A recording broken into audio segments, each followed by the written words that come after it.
blue side, they are going to go first, and the eOlympians on the right. Sasagot sila.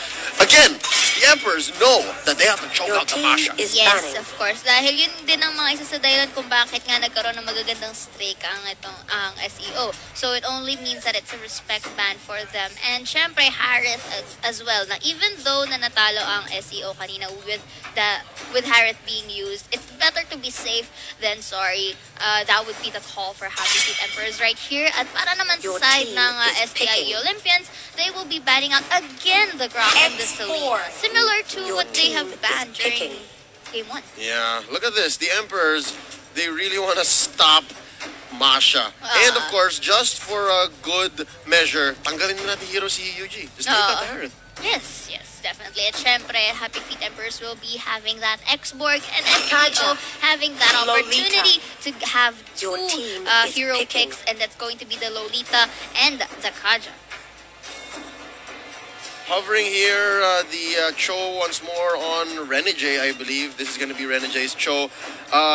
Mukhang napaaga yung salita ko kanina. Remember I said I don't like the lineup on HFE? It felt very swingy kasi nga parating pick off ang gusto nilang gawin. But with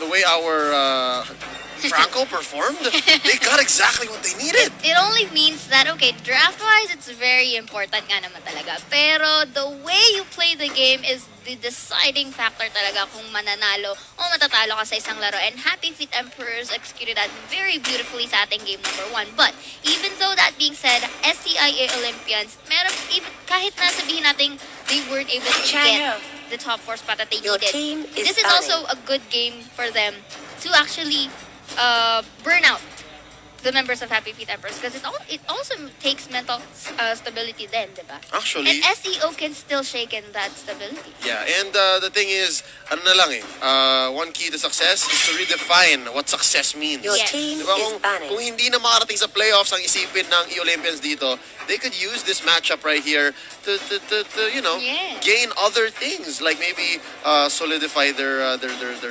picks, their bans, maybe try out a new strategy courtesy of Coach Amia. Again, I think this is not the last we're going to be seeing of this iteration of the eOlympians. Yes, definitely. I mean, they have been veterans for as far as we can remember, and this is one of many games for them to Your win. team is And again, picking. yun nga, no, going back to the drafting phase right here, HFE still sticking to the shoes that they have. Bakit mo nga naman sisirain ang hindi naman sira? So they will be choosing that Cho and Lilia once more for game number 2. And again, for SEO, Lolita, Kaja, this time we will be seeing a Chang'e. And now they're hovering this time once more on Nixu. Not sure if it needs more teeth or it needs more rejuvenation, more regeneration. But check it out. Say, tinan mo respeto na talaga nila yung Franco. Yes. That was, feeling ko nakaka-trauma na. It's like, grabe. They got show talaga. Kasi Franco nga already has a low pick rate naman talaga for this Conference 2. So picking that out of the blue and expecting the unexpected right here, it only means that this Franco of Burns is really to watch out for. Again, we have a new mayor of Hope City, mga kaibigan. Marami tayong makikitang Franco sa... Breaking news, Bernie Sports buys out Esoni Sports, now a stockholder in Franco. Real quick, they pick up the Helkert and the Akai on the side of the Emperors, and ang huling hero dito na gagamitin ng eOlympians. Let's see, it's going to be the Claude on Jeff Cutie forever. This is good, and that really sums up our draft phase for game number 2. Let's see if HFU could still get the sweep or SEO still getting that 2. This is a match point here for the eOlympians. I mean, knockout na sila, that's it. So, there's a lot going through their minds, or it could be the other way around. There's nothing going on in their minds. They're just like relaxed. They're just, this is it. We're like, let's just play this out, guys. Yes. And syempre, like, even though that they weren't able to get to the top 4, it only means that SEO are commendable players. Because it's not every day you get to see a team from 0 to hero real quick, diba? And this one defeat is not going to put him down to 0 again. Yes, definitely. And it's like more of a, what do you call this? More for them to actually have more experience and to waste more till the players enemy reaches for the this battle. Actually, yeah, may Smash them. mapanghawakan pa Oo. sila dito. Talaga. There's a lot that they've All done in the troops past couple of deployed. weeks. But ladies and gentlemen, let's get right into it. It's time for business in the land of Dawn as the Happy Feet Emperors face off against the STI Olympians in this game 2 in a best of 3. It's match point right here. It's Renegade on that show. Van as the X-Borg, si Aaron ng ating Lilia, Daniel on that Hellcurt, at si Vern naman ang Akai. For the side of STI Olympians, Kripsunu Mercy as Lolita Lembot for the Kaja, UG for the Chang, Nick Su for the Toms, and finally Jeff Cutie Forever as the Claude. So far, resources, parehas. It's really fundamental. Tamang laning phase, Yep. tamang resource take, it's just good. But Van here, parang show lang with an attempt to steal this blue buff Actually, again. I feel like Van can do it. Yeah, because Lembot here is in a low health at na-try niyang ikutin but was First used to blood. flicker here but Cho was on the eyes on that prize as he takes that first kill and actually will be getting another one as they abuse that overstay for was the a- side of HFC. Oh, nice trade there. Van taken out here by Yuji. 1-1 right now, and there's barely any goal difference between these two teams. Again, they're playing it safe. They're staying to their own side. Yes. Ayaw naman nilang overcommit at ma-expose. But look up top though, Renegade is cutting the lane, and they are able to clear. Yes, I mean that's also good enough, for the Toms to just stay in his lane and not roam around anything else. But look at that, and Meteor Shower will be picking off that Akai anytime soon, and Daniel will be forced to tower hug to safety. And again, this is a good job for the side of SEO.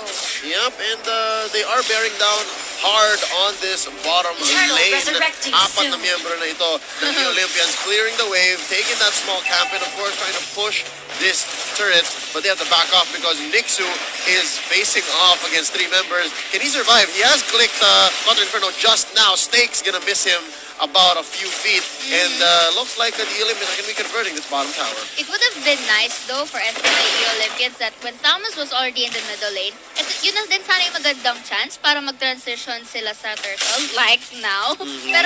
Pero mas maaga lang matatapos. But then again, still, 2 members of Happy Feet Emperors nandito sa ating top side, and while SEO here just clutched together to get this objective and magta-transition na sa ibang linya. This is playing quite a bit like game 1. Look up top though, Renegade hitting Nixu with the Way of the Dragon, pinning him down with the Shunpo and the Jit Kundos, finishing him off. That's a kill up top, but there's no minions there. They cannot push this lane, cannot keep the pressure down. Instead, they're going to try to move out through mid.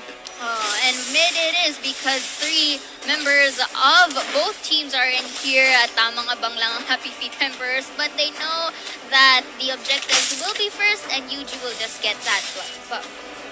Check it out, walang retribution sa side ng SEO. So every single buff, every single objective that they take is going to be, well-earned. Yes, but they have to rejuvenate naman in exchange. Vern here just showing out Nixu para makuha nila tong tower. That was good patience kasi if they decide to actually go in there first, it's going to be very difficult even though natatlo sila doon. Pinipili talaga ng Emperors. They really need to get that turret, and indeed, they did. But check down bot though, Daniel popping. The Dark Knight falls, jumping into that bush, not seeing that there were 4 members, and he's able to flicker out. Safe is our Hellcurt. At malakas din siya makaramdam na, ang daming members ng SEO dito But then again, Vern here, with that Divine Judgment, mahuhuli si Vern, and the Meteor Shower will be used, but the Claude will be having that cleanup right there. Stakes being put out by Van, pulling nobody. And look at that, Aaron being walked in on by 3 members of the Olympians. Poppin, Black Shoes just in time, but Numenon Blast stunning Van here, and they're going to be backing out. Lembot looking really low, flicker out, Ring of Order to try and push back the members of the Emperors, and they're safe. This is a disengage here. Parang Yes. silang E. Oo nga Emperors. Emperors and Eternal the Olympians resurrecting right soon. there. But then again, this is a good job for STI Olympians to just really group together and take advantage of skirmish fights. Kasi alam naman nila na talagang lamang ang maraming tao, lalo na kapag they're taking a pick-off right here. And again, Chango and the Kaja and the Lolita as well are transitioning here onto the turtle side para lang to get that objective. And of course, we are seeing this kind of pattern that Happy Feet Emperors always pushes a turret not alone. It's either 2 or 3. And they need that Yes. because they're so reliant on actually finishing the job when they make the rotation. Yes, definitely. And I think, if I'm not mistaken, the turtle take was into the hands of SEO once more. Dahil nga wala nga silang retribution to back them up, but the Akaido was actually able to get a pick-off right there. And again, for the side of Happy Feet Emperors, will be taking down 2 members of SEO and gets a turret as bonus. There's a 2 for none right there alongside a turret and of course this buff steal. But it looks like Jeff Kirfever actually got it. I think so too. And again, syempre, dahil nga nabasag dito ang ating middle lane, this is a very good position for both to apply pressure for against SEO right here. But still, I like the fact na kahit na let's say SEO wasn't able to have that chance, they're still being serious about this. They're not complacent. And they're playing it very well. Yeah, both teams here are playing as if it's game 1. Yes, definitely. And that's one of the traits that you really have to commend for both teams. And going back, still sticking to that 3-2 men together for the side of SEO will be attempting to get this tower onto the top side. But in exchange, Happy Feet Emperors in the position din naman para makipag-exchange ng pagsira ng torre. Yeah, you're right. Saya, the Emperors seem to have found their groove and Dark Knight Falls has been committed here. Van flickering out. He found himself in quite a bit of trouble. Vern with the defensive hurricane. Dances. Van be pulled in by Lembo. Divine Judgment scoring him a kill. In the nick of time. At maganda rin yung pagkaka-target niya doon kasi kumpul-kumpulan eh. But still, he manages to get that X-Borg there, abusing that low health. Uy, but here, magkaka-1v1 dito. And Jeff Kitty-Filler will use a basic to 1 versus Red and J dito, still cornering him into safety. But Vern, siya naman ngayon ang pupunta, but decides to disengage instead. Aaron not going to be committing here. Crimson No Mercy to the defense of his squad. Wow, crazy how Jeff was able to escape that without BMI. And a close call indeed. Kasi pag nahuli nga naman siya ng 1,000-pounder ni Vern doon, it's going to be another pick-off for the side of Happy Feet Emperors. And again, Thomas here eyeing out and attempting to get this circle, and more members of SEO willing to help him. Percy Van, visual, getting the information there, but was not able to steal as the tank was able to secure it. Jump in here by Daniel. Almost taking out Lembot, but Lembot with a Divine Judgment. Taken out by Van, finishing touch. There's a Numenon Blast right there. And it seems like Van is going to be dropping. Nixu gets the kill. Thunder Inferno taking so much from the Emperors, but Vern stops the fire.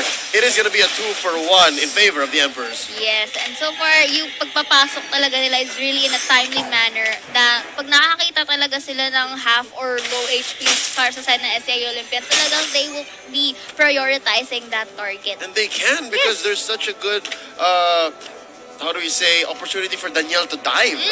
And again, Daniel hasn't died. Yes. So that just means he's very conservative and he's just using Dark Knight Falls when it's necessary. Yes. And of course, si Daniel nga dito, even though he doesn't have any kills, he's really good at supporting his members right here. Even though it wasn't an initiation, it was enough to, let's say, give a blind eye for the side of eOlympians para naman mapunta sa kanila yung favor ng team fight. For every team. Yes. Blind him up, Van here. Face checking into that. Yuji with the flicker out. He's safe. Pero so far, no, mukhang since nakakita naman natin ng Happy Feet Emperors na okay, yung mga sama-sama na para magkaroon ng magandang pick-off. But pick-off it is! Oh, look at that Hellcurt. Will that kill go without that last insanity? Beautifully done by the X-Borg. Pero Dominant Blast makakancel here. But the Tamos will be having exchange against that Akai dito at naiipit at nakakalat na member sa HFP. Mati-Divine Judgment dito si Aaron. But Joe will be having a pick-off. But Lolita will be killing that Lilia. Pero hindi pa tapos mo sa stun. Dito ang members ni SEO right here. But still, this is good enough para ma-show away si Rene J at si Van. Yep, this is not a good situation for Van and Renegade to be in. They're just barely pushing him back. Van barely getting his Firaga armor back. That's a different spell. I'm sorry. It's fine. But Crimson No Mercy just choosing not to force the issue here. SEO barely won that engagement. Kahit na trade yun, 2-for-2, panalo sila eh. They got some breathing room. But it only means that, you know, the aggression for both teams are really showing. Nakikita mo talaga na kapag team fight, walang magbabaka pagdating sa meters. Pero syempre, pag low health ka naman talaga, yun naman talaga yung choice mo. And again, the Lord is spawned na. So, still, Happy Feet Emperors, eyes on the prize. But look at this big rotation here onto this eOlympians jungle. But Yuji disengaging with the Meteor Shower, pushing back the Emperors. kung nagkamali sila doon ng pasok, that would have been so bad for the Olympians. Oo, totoo. And again, napunta naman sa kamay niya yung buffet. So, it's goods para kay Sam Oak. And masustand dito si Van. And he will be using that just to show away the members of SEO as they will be taking this first Lord right here. Pero titignan natin kung may sabi ba ang STI Olympians. This looks like it could be fairly uncontested. And they are going to disengage here. Jeff getting nothing from Lord. It's just one stack. And Vern trying to pin down a member of the Olympians. Yuji so far away. Danielle gets the kill. And finally he gets the Dark Knight falls. Danielle is taken out by Kripsu.